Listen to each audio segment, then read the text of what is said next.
কালো টাকা, টাকায়, টাকার মধ্যে কালো আর সাদা, টাকার অ্যাকশন তো একরকম, টাকার মধ্যে তো কালো রং লাগাই দেয় না কেউ।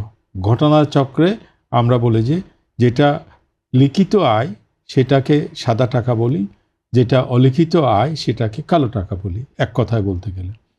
যদি আপনি কালো টাকা ব্যবহারের জন্য নির্বাচনে প্রতিবন্ধকতা কোথাও আছে কি না আমি জানি না, কিছু আইন আমাদের দেশে আছে। প্রিন্স ভাই বলেছেন যে দেশের এক সময় রঙিন পোস্টার ছিল, এখন কোনো পোস্টারই নাই। আইন, দেশের আইন যেগুলি আছে আমাদের দেশে, সেগুলি অনেক আইন আছে যেগুলি ব্রিটিশরা করে গেছে, অনেক আইন আছে যেগুলি পরবর্তী পর্যায়ে হয়েছে বা যুগের পরিবর্তনের সাথে সাথে সেগুলিও পরিবর্তন হওয়া দরকার, তার ধারে কাছেও আমরা যেতে পারিনি।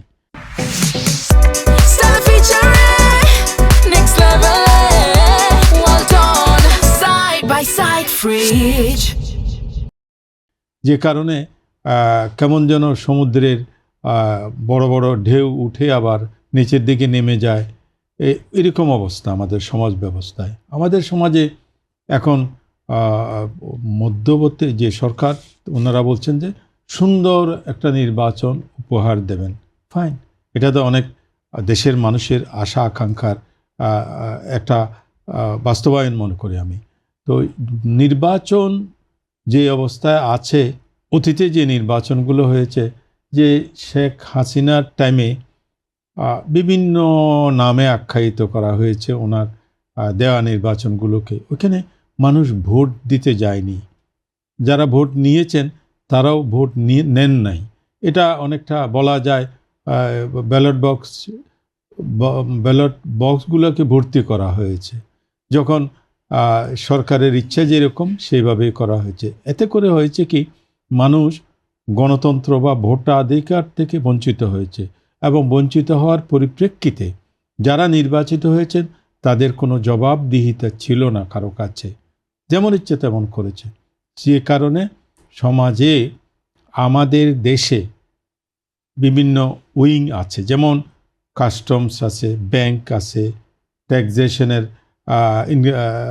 আছে, সিস্টেম আছে, বা আপনার ভূমি কর আদায়ের প্রক্রিয়া আছে, বা এমনকি প্রাইমারি স্কুলের মাস্টারদের বেতন তোলার যে একসময় রেসপেক্ট করতো মানুষজন শিক্ষকদেরকে, সমাজটাকে, দেশটাকে এমন একটা জায়গায় নিয়ে যাওয়া হয়েছে যে প্রাইমারি স্কুলের মাস্টারদের বেতন তুলতে সেখানে এক্সট্রা টাকা দিতে হতো, বা যাকে আমরা আমাদের ভাষায় ঘুষ বলি। তাহলে ঘুষ যেখানে সমাজে সর্বত্রই একটা কার্যকারিতা, তার শক্তি প্রদর্শিত হয়, তখন কালো আর সাদা টাকার মধ্যে কোনো পার্থক্য থাকে না। অন্যায় সেটা যেই করুক না কেন। আমি মনে করি যে তুলনামূলকভাবে এখন যে অবস্থা বিরাজ করছে, সেই বিরাজমান পরিস্থিতিতে নির্বাচন একদিনে তো আপনি সব কিছু পরিবর্তন করে দিতে পারবেন না। সংস্কারের কথা আমাদের দলের চেয়ারপারসন বলেছেন অনেক আগেই, এবং বিএনপি 31 দফা সংস্কারের জন্য প্রস্তাবনাও করেছেন।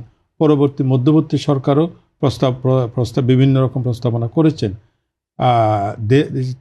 যে কোনো কাজকে বাস্তবায়নের জন্য সেটার একটা প্রক্রিয়া আছে, নির্বাচন তার মধ্যে একটা অন্যতম প্রক্রিয়া, যেই প্রক্রিয়ার মাধ্যমে জনগণের হাতে ক্ষমতাটা আপনি দেবেন এই মানে আপনার শর্তগুলো বাস্তবায়নের জন্য।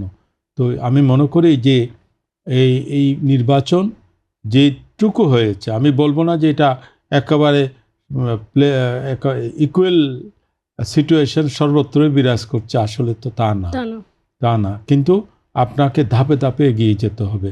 ধাপে ধাপে এগিয়ে যেতে হলে সামনে যে নির্বাচন আছে, নির্বাচন ছাড়া আমাদের তো কোনো বিকল্প নাই। কারণ যেই সরকার, অন্তর্বর্তী সরকার বলেন, যেদিন নামে আখ্যায়িত করেন না কেন, ওনারা ঠিকমতো চালাতে পাচ্ছেন না। আসলে পুলিশের, শেখ হাসিনার টাইমে পুলিশের মরালিটি বলতে যা ছিল সেটা শূন্যের কোটায়।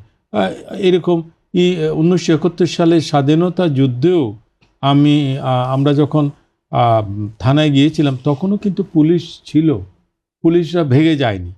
কিন্তু এবার তো কোনো পুলিশ থানাতে ছিল না।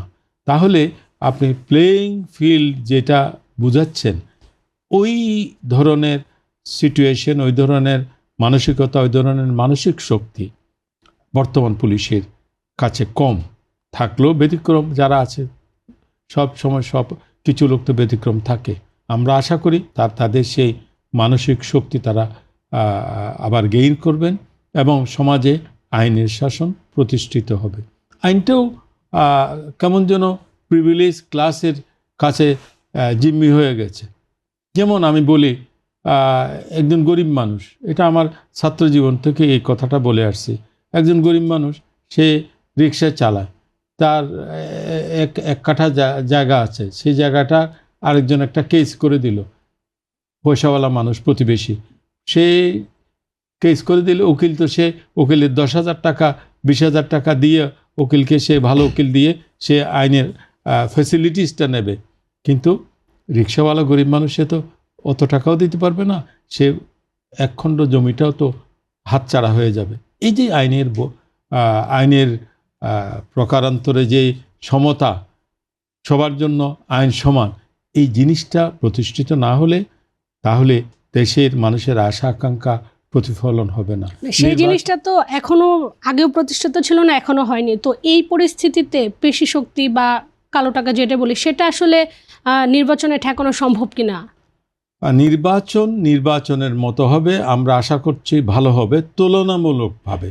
কারণ এই আপনার যেই রেশিওতে নির্বাচন টাকা পয়সা খরচ করার কথা, এখানে আপনার এমন কোনো ওয়েল গার্ডেড সিস্টেম নাই বা এমন কোনো শক্তি নাই যে ওই কালো টাকা বা সাদা টাকা যে নামেই আখ্যায়িত করেন না কেন, আপনি এই টাকাটা খরচ করতে আমি তেমন কোনো বাধা দেখি না। সুতরাং আমাদের সব কিছু একসাথে প্রাপ্তি হয় না। এই অবস্থায় আমি মনে করি যে এই অবস্থা বিরাজ করছে, অনেক এই অবস্থায় আনতেও তো ওই যে দিনের ভোট রাত্রে হয়েছে, এই অবস্থা থেকে তো উত্তরণের জন্য আমাদের সামনে নির্বাচন অপরিহার্য।